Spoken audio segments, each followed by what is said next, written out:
নমস্কার বন্ধুরা, গোপলু কিচেনে আপনাদের সবাইকে আরও একবার স্বাগত জানাই। আজকে আমি আপনাদের সাথে শেয়ার করব একদম সহজ সিম্পলভাবে তৈরি পেঁপে আলুর দম রেসিপি। ডিনারে এইরকম রুটি পরোটার সাথে খাওয়ার জন্য পেঁপে আলুর দম খেতে বেশ ভালোই লাগে। তাহলে চলুন বন্ধুরা, আজকের এই পেঁপে আলুর দম রেসিপিটা দেখে নিই।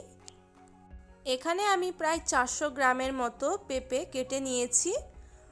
এইরকম ডুমো ডুমো করে কেটে নিয়েছি দেখুন। আর একটা মিডিয়াম সাইজেরই পেঁপে নিয়েছিলাম, সাথে নিয়েছি দুটো আলু, যেটাকেও পেঁপের মতোই একই রকমভাবে কেটে নিয়েছি। আর পেঁপে আলুর দমের মধ্যে দেওয়ার জন্য নিয়েছি ভেজানো ছোলা।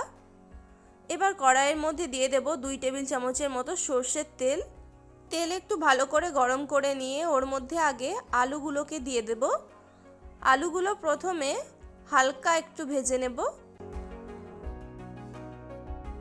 আলুগুলো অল্প একটু ভাজা ভাজা হয়ে আসলে তারপর ওর মধ্যে আমি দিয়ে দেব পেঁপে। পেঁপে আলুর দমের এই রেসিপিটাতে পেঁপে আর আলুকে খুব বেশি লাল করে ভাজবো না, একদম অল্প ভেজে নেব। দেখুন আলুগুলো একদম হালকা ভাজা হওয়ার পর ওর মধ্যে পেঁপেগুলো আমি দিয়ে দিয়েছি। আমি এখানে আলু আর পেঁপে আগে একটু ভেজে নিচ্ছি। আপনাদের যদি মনে হয় আলু আর পেঁপে আগে কুকারের মধ্যে সেদ্ধও করে নিতে পারেন। পেঁপে যেহেতু সেদ্ধ হতে টাইম লাগে, সেই জন্য আমি এখানে ঢাকা দিয়েই আলু আর পেঁপেটা ভেজে নিচ্ছি। 1 থেকে 2 বার এভাবে একটু ঢাকা দিয়েই আমি আলু আর পেঁপেটা ভেজে নিয়েছি। কিছু সময়ের জন্য ঢাকা দিয়ে পুনরায় ঢাকা খুলে নিয়ে নাড়াচাড়া করে আবার একটু ঢাকা দিয়ে দিয়েছি। তারপর পেঁপে আর আলু ভালো মতো ভাজা হয়ে গেলে একটা স্ট্রেনারের মাধ্যমে এগুলিকে আমি তেল থেকে ছেঁকে তুলে নেব। দেখতেই পেয়েছেন খুব বেশি লাল করে ভাজিনি। পেঁপে আলুর তরকারিতে পেঁপে আলুকে খুব বেশি লাল করে না ভাজলেও চলে। আলু আর পেঁপে তুলে নিয়ে কড়াইয়ের মধ্যে আরও 2 টেবিল চামচের মতো সর্ষের তেল দিয়ে দিয়েছি। আর ফোড়নে দিয়েছি হাফ টিস্পুন গোটা জিরে। এখানে আপনারা চাইলে 5 ফোড়নও দিতে পারেন। জিরেটা 20 থেকে 30 সেকেন্ডের জন্য ভেজে নিয়ে ওর মধ্যে দিয়েছি পেঁয়াজ কুচি, যেটাকে একদম মিহি করেই কুচিয়ে নিয়েছিলাম। আর আমি এখানে একটা মিডিয়াম সাইজেরই পেঁয়াজ দিয়েছি। আপনারা চাইলে কিন্তু রেসিপিটা সম্পূর্ণ নিরামিষ করতে পারেন পেঁয়াজ ছাড়া। পেঁয়াজটা একটু ভেজে নিয়ে ওর মধ্যে দিয়েছি আদা আর কাঁচা লঙ্কা বাটা 1 টেবিল স্পুনের মতো।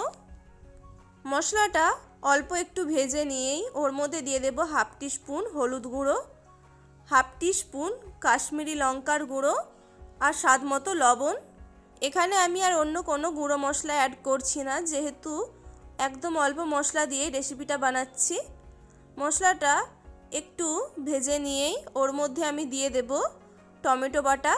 এখানে একটা মিডিয়াম সাইজেরই টমেটো বেটে নিয়েছিলাম। মশলাটা যাতে পুড়ে না যায় অল্প একটু জলও অ্যাড করেছি। এবার 2 থেকে 3 মিনিটের জন্য মশলাটা কষিয়ে নেব, যাতে টমেটোর কাঁচা গন্ধটা চলে যায়। একদম আলুর দমের মতো করে পেঁপে আলুর দমটা আমি এখানে বানাচ্ছি। মশলাটা ভালো মতো কষিয়ে নিয়ে ওর মধ্যে ভিজিয়ে রাখা ছোলাটা দিয়ে দিচ্ছি। পেঁপে আলুর দমের মধ্যে ভেজানো ছোলা দিলে কিন্তু বেশ ভালো লাগে খেতে। ছোলাটা একটু নাড়াচাড়া করে নিয়েই ওর মধ্যে পেঁপে আর আলুটা দিয়ে দিলাম। 1 মিনিট মিডিয়াম ফ্লেমে পেঁপে আর আলুকে মশলার সাথে কষিয়ে নিচ্ছি, যাতে এর মধ্যে মশলার ফ্লেভারটা ভালো মতো ঢুকে যায়। আলু আর পেঁপে ভালো মতো কষিয়ে নিয়ে এর মধ্যে এবার পরিমাণ মতো জল দিয়ে দেব। আমি কিন্তু এই রেসিপিটা একদম শুকনো শুকনোই বানাচ্ছি, এর মধ্যে কোনো রকম গ্রেভি রাখবো না। সেই জন্য এখানে আমি একদম অল্প পরিমাণেই জল দিয়েছি, প্রায় 1 থেকে 1.5 কাপের মতো। স্বাদের ব্যালেন্সের জন্য দিয়েছি হাফ চামচের মতো চিনি। এবার ঢাকা দিয়ে আলু পেঁপে ভালো মতো সেদ্ধ হওয়া পর্যন্ত রান্না করে নেব।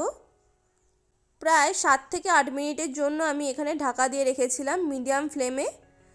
এখানে কিন্তু আলু আর পেঁপে খুব ভালো মতো সেদ্ধ হয়ে গেছে। আমি একটা পেঁপে কেটে দেখিয়ে দিচ্ছি, দেখুন পেঁপেটা খুব ভালো মতোই সেদ্ধ হয়ে গেছে। আর আগেই বলেছিলাম রেসিপিটাতে আমি খুব বেশি গ্রেভি রাখবো না, একদম শুকনো শুকনোই হবে। দেখুন এর মধ্যে কোনো রকম গ্রেভি নেই।